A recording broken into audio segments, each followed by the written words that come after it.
Hey there, it's Samuel Larsen here, and if you're an e-commerce owner, you are dealing with the same buying objections that tend to be universal among e-commerce owners.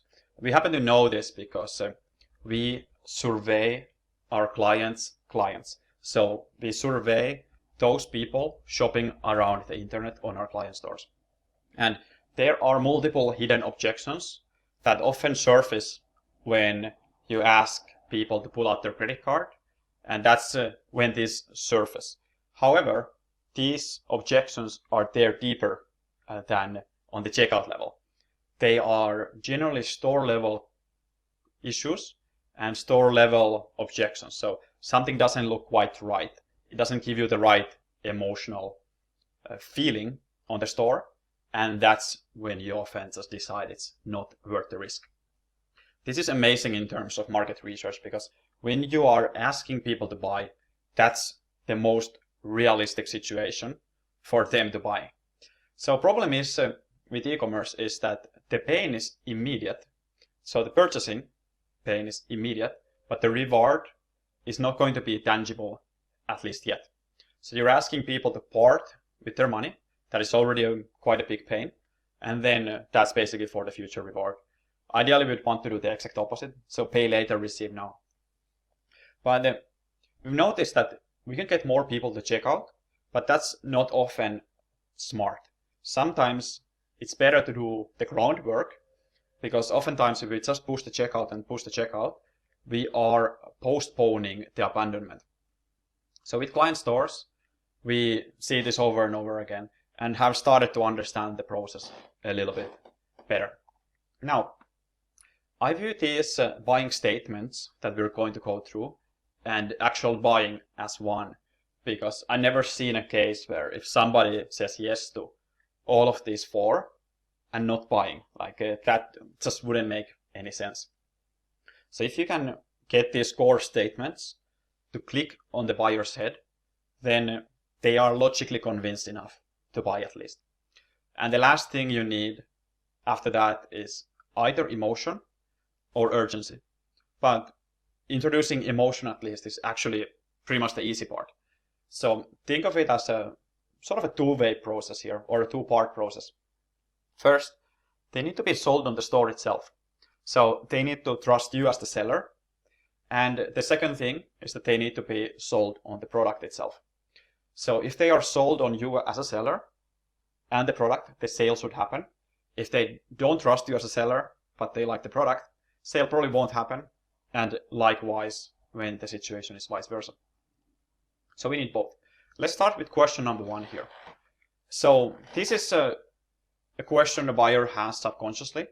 Is do I understand why I should buy from here? So the question is, why should I buy from here? And the statement conversely would be, I understand why I should buy from here. Now, people need some kind of a good reason to dismiss the alternatives, because there's always competing alternatives.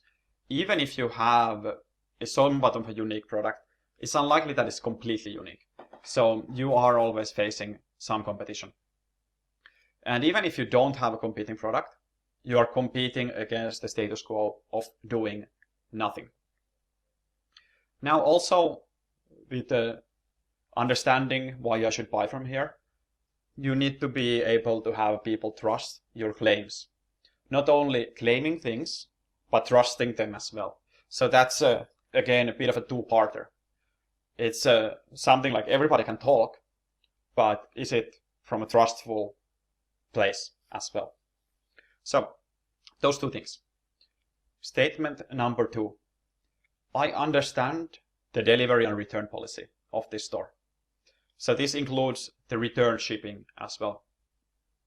People need to know the terms. And if they don't know and understand the terms of the sale, then there will be pushback.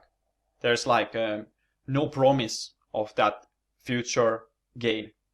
And if you are in any way unsure of that reward, why would you invest in the pain? That's not how humans work. People want certainty. They need to understand and believe that the shipment will arrive as you say. And also, once they complete the purchase, they need to understand what is happening next. So merchants think that selling the product is the most important thing. And meanwhile, customers think that receiving the product is the most important thing, because that's the most important thing for them. Obviously, merchants need to make money. They need cash flow. But customers need to receive their product. They need the product. That is their reward. So need to understand what is going to happen next. Number 3, and this is touching a little bit of that trust point, but it's more general. They need to trust that this site is legitimate. And notice how all these 3 are actually store-based. They're not about the product. And I would stress this, that your business is not your product. It is your marketing. If you're an e-commerce, it is your ads, it is your store, it is your email marketing, it is your retargeting, it is like everything like this. But the product is almost not irrelevant, but it's the least important part. So here with the site's legitimacy, there needs to be adequate proof with testimonials, case studies, hopefully before and after pictures, something like that. Proof of past customers. Proof that this store is legitimate. They do what they say. They do actually ship the product, and people have shopped here before. There is that social proof behind it. This also includes customer support. So there is a person that this customer or visitor can talk to if they need to. Most likely they will not talk to you, but in case there are any issues with the order, those issues can be resolved. So there is support if something were to go wrong. Not that it necessarily will, but if it does, these concerns can then be handled, since it's going to be important. This is very much an emotional thing again. It's that loss focus. And loss focus is so much more powerful than gain focus. So we need to not only eliminate that if possible, we need to also make the gain so much more powerful than the loss could be, that it just wins out. And that makes it very difficult. There's a reason why so many e-commerce stores, they have 99 visitors and only 1 buyer. It's difficult to do. Now, hopefully you can give out this trustworthy impression, because before this is true, you don't stand a chance really.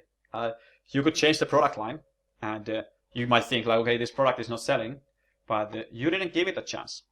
You basically just put that product, let's say that's the engine of your car, into a shitty old car, and then try to go 200 miles an hour. It's not going to work. Like the building blocks are not there for that engine. And people won't bother to consider the product itself before they trust the store. So they do really go hand in hand. They don't want to expand that mental energy before they feel both desire for the product, but most of all, first, trust.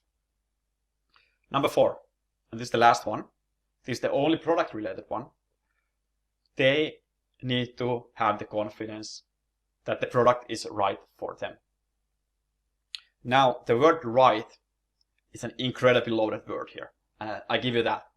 But it will need to fit them, not only price-wise.